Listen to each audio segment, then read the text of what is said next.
What's up guys, today I'm going to teach you how to do the reverse giraffe. It looks like this. And here's a slow-mo of it.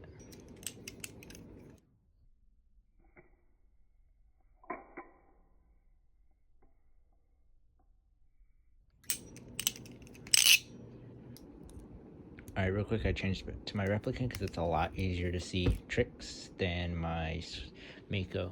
Anyways, when getting into the actual reverse giraffe aerial, there's two ways I prefer to do it. One is a lot easier than the other, and the easier one is the cherry picker into the aerial, and then the other one is the conventional scissor, how you get into the scissor, but just instead of doing a thumb rollover, you do a reverse aerial.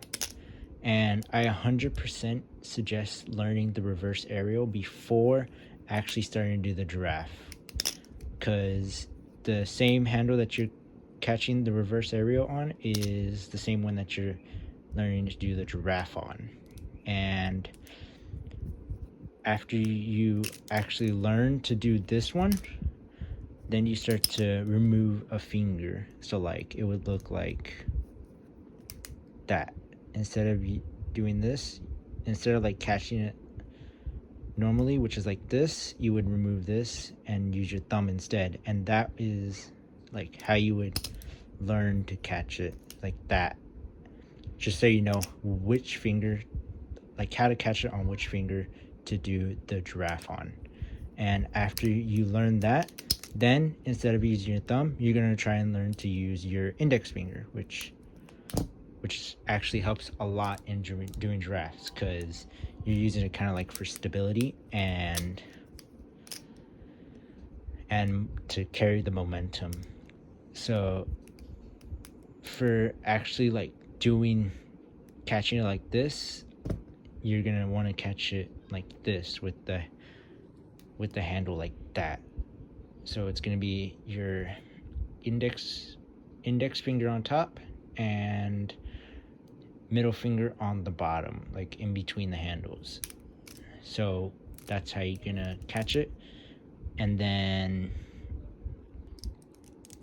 after you catch it into this position, after you stop it into that position, you're gonna want to do a mini arch like that. So almost a circle. So like that. Like, I don't know if you have AirPods or not, but if you have AirPods, it's gonna be like that curvature. It's gonna be like that.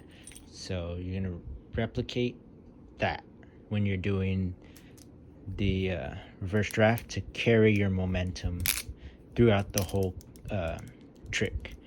And after you learn to do successfully make the oh yeah, I forgot to mention, but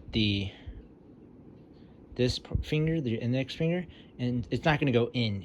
That's how you mess it up. You're going to want to go out. You want to go like that, like straight out, like you're going to be pointing at someone, and that's going to help your finger like move out the way. And when you catch it, you're just going to want to do a basic ring catch, ring ratchet, or whatever it's called, and which is just catching it like that. And then to get out of it, you could either do like that and then just go like that, or you can go like that. And yeah, that's how you do it. Goodbye. Peace. Oh, and here's a combo using it.